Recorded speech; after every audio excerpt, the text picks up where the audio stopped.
Ito po ang mga maswerteng pagkain na ihanda ninyo every Chinese New Year. Kung gusto maraming pera at maraming biyaya, ito po ang ilagay nyo sa lamisa.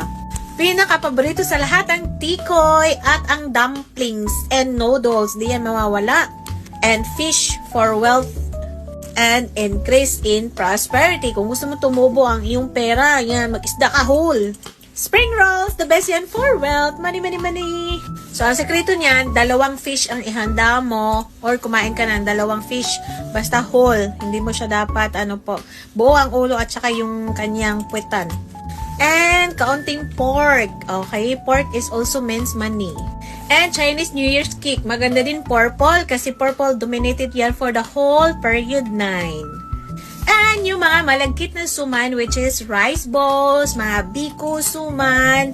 Yan po, maganda yan, mga rice balls ha. Yung mga suman ba malalagkit, maganda yan. Kasi po, padikit ang swerte mo sa buhay. Dapat matamis ang inyong handa. Bawal po yung mga sour or mapapait.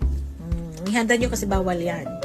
And the best is lion's head meatballs or anything meatballs. Bawal ang cow, okay? At saka chicken. Chinese New Year at saka New Year's Eve. Or, maganda, handa kayo ng steamed pork belly. Swerte yan, money yan. Coming in always. At lalong-lalo na yung